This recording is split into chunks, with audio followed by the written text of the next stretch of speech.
Olá, meu nome é doutora Patrícia Alonso e para mim é um prazer muito grande poder fazer esse vídeo para vocês. Nós somos Alonso Advogados e somos o primeiro escritório que fomos até o Congresso Nacional aqui no Brasil para denunciar a lei da alienação parental. Uma das coisas que eu mais aprendo nessa nossa caminhada é que quanto mais informação nós tivermos sobre a falácia dessa lei, mais poderemos ter o posicionamento mais seguro a respeito do que se trata a lei da alienação parental e podemos proteger as crianças aqui no Brasil.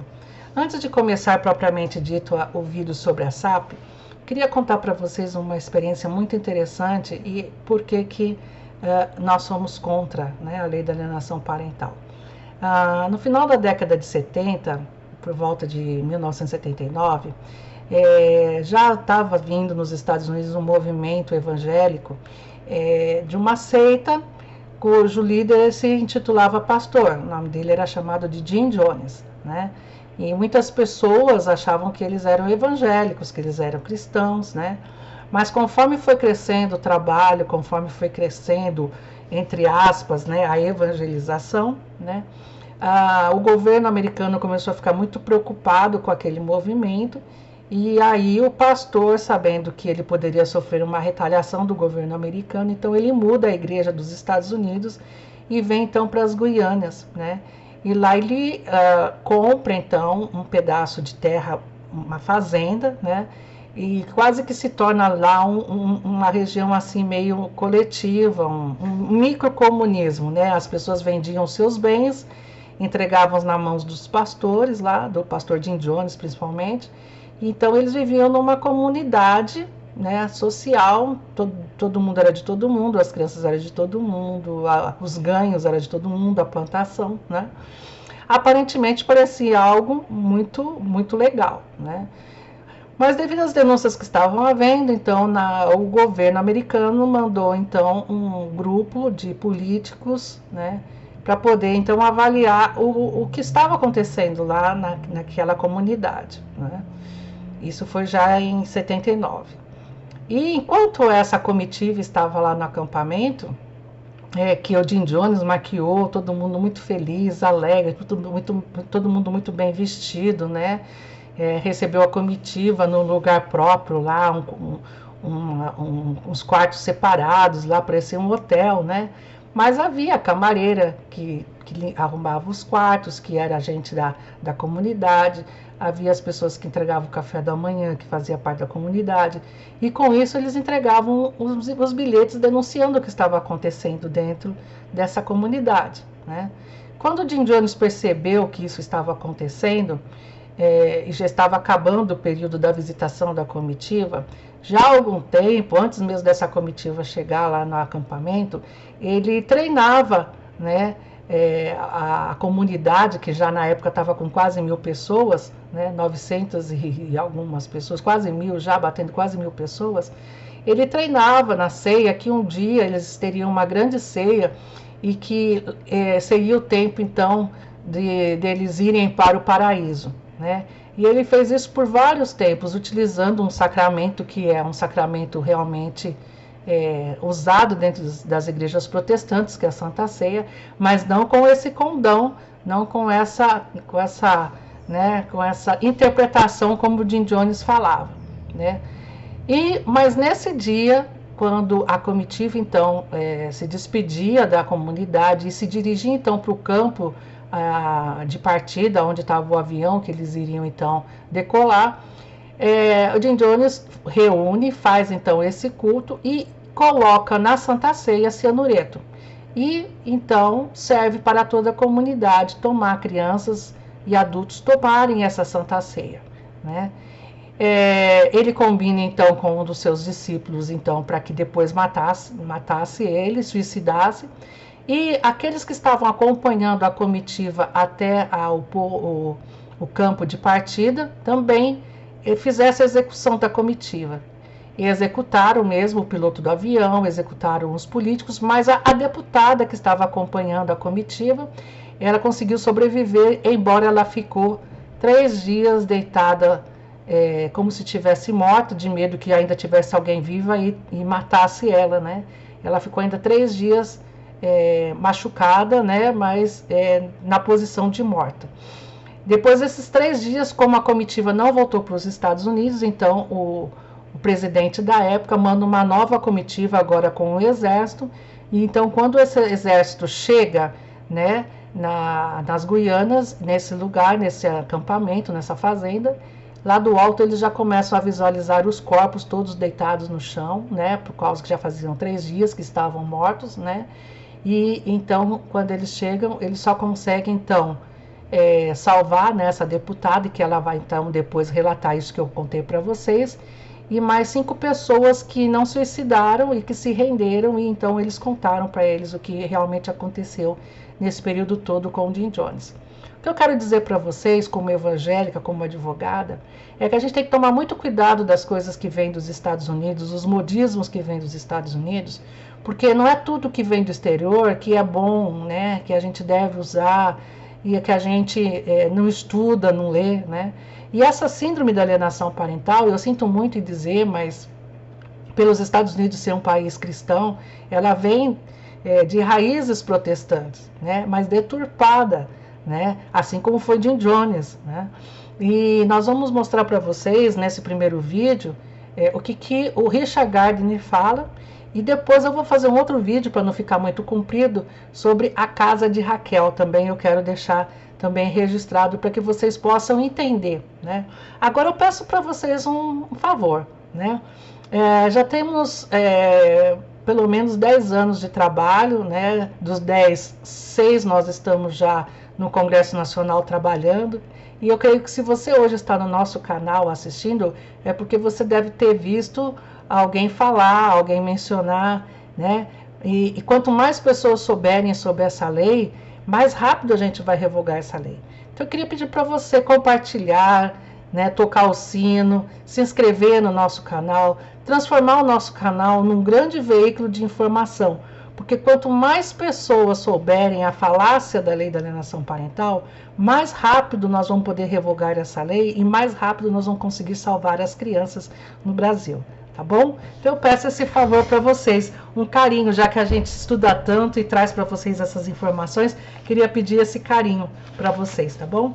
Vamos lá, o vídeo que eu vou falar hoje para vocês foi gravado por Richard Gardner em 5 de novembro de 1998, e vocês podem achar ele aí no YouTube, chama Question and Answer, período with Dr. Richard Gardner, ou Questões e Respostas no período com o Dr. Richard Gardner, tá? Bem, nesse vídeo, o Dr. Richard Gardner diz que a única maneira para fazer tratamento e tirar a criança imediatamente das mãos das alienadoras, que eles chamam de abusador, né? O Richard Gardner chama de abusador quem ele fala que é as alienadoras. Quem são os alienadores? Os alienadores são exatamente aquelas pessoas que não concordam com o incesto, que não concordam a prática, né, de sexo entre pai e filhos, mães e filhos, padrastos e enteados, madrastas e enteados, tios, ou seja, qualquer familiar com uma criança. Então, Richard Gardner, ele fala que essas pessoas que não concordam, elas que são as abusadoras, porque para ele, Richard Gardner, a coisa mais comum, a coisa mais normal do mundo o relacionamento de adultos com crianças. É tanto que nesse livro aqui, na página 25, ele fala que a pedofilia ela serve para fins procriatórios. Então, qualquer pessoa que pensa ao contrário dele, né, ele chama de agressor, de alienadora e assim por diante, tá? Então, eu só queria explicar esses termos para você não se confundir, né? Bem, para ele, a criança deve ser levada a um momento de transição e depois colocada em contato com o pai, gradativamente, e mostrar a ele que o pai não é um ogro, nem um maníaco, como segundo a criança foi doutrinada. Ele fala que é doutrinada quando a criança denuncia do abuso, não é que é uma denúncia, é que ela foi doutrinada, né, para as pessoas que querem proteger ela contra esse pai, ou contra, nós sabemos que é contra o pedófilo, mas ele fala que é um pai pobre, coitado, e que merece uma segunda chance, ou que merece ser aceito, né, na sociedade. Para o Richard Gardner, será um processo de interrogatório. Primeiro tem que começar um processo de interrogatório com a criança e, posteriormente, de reaproximação. Para Gardner, o sucesso de tirar a SAP é o afastamento total da criança de quem a está protegendo, né? Para Gardner, ele acha que os tribunais não seguem o protocolo da SAP por acharem a teoria sexista. Para ele, os alienação parental grave, que ele fala que é grau 3, ele afirma que não há acompanhamento formal, mas informalmente, através de suas próprias experiências, as crianças são alheias a seus pais. E para ele, o circuito do cérebro da criança vê o agressor como uma pessoa detestável e perigosa, e para a criança, ela prefere um pai morto. Ainda nesse mesmo vídeo ele fala que quando essa criança cresce, ela projeta um modelo de homem que foi programado em sua cabeça e que vai interferir em seus relacionamentos onde tiver a figura masculina, pai, patrão, colegas, etc. E todas essas ideias, Gardner diz, né, são de Gardner, mas são experiências dele informal, ou seja, não há um cunho científico. Ou seja, Gardner, quando ele fez esse trabalho, né, essa pesquisa, ele não seguiu o protocolo científico. Então, são suposições dele, são escritos que ele fez, mas inclusive não foi reconhecido pelo Conselho de Medicina da época, nem de Psiquiatria, Associação Psiquiatria Americana, nem pela Organização Mundial de Saúde. E até hoje a SAP ela não é reconhecida em nenhum desses órgãos, né? Exatamente porque foram experiências dele informal, né? Gardner teve sérias dificuldades de fazer com que os tribunais dos Estados Unidos aceitassem na época. Para ele, as formas de restrições impostas às crianças vítimas da SAP, né, quando ele fala assim, a partir do momento em que a criança sofre essa programação, a forma para você desprogramar essa criança e para que ela possa aceitar o pai, então ele diz que a proposta seria desde uma internação em enfermaria de um hospital psiquiátrico, ou ainda colocá-lo no centro de detenção juvenil, pelo menos 2 dias. Aqui no caso seria a casa-abrigo ou a FEBEM, você internar uma criança que sofre esse tipo de coisa, na concepção de Gardner, né, 2 dias para que ela possa então ser desprogramada e aceitar o pai, ou seja, na nossa defesa que defendemos a criança, ela aceite o agressor, aceite que o agressor mexa nela, que o agressor continue enfiando o dedo no bumbum dela, que o agressor continue chupando o pipi dela, né? É isso que o Gardner fala. Para você desprogramar que ela olhe isso como um abuso e aceite isso como uma coisa normal, coloque ela numa casa-abrigo, coloca ela num hospital, numa enfermaria de hospital, né? Quando as crianças sabem que as mães podem ser presas, então as crianças vão parar de resistir e vão se encontrar com o pai agressor. Então ele fala, prendam as mães, que a partir do momento que as crianças souberem que as mães serão presas, elas então vão aceitar e vão se encontrar com o pai. Um momento muito importante está no minuto 10.30, onde Gardner então é inquirido por uma participante sobre o suicídio de uma criança vítima de laudo fraudulento que ele havia feito.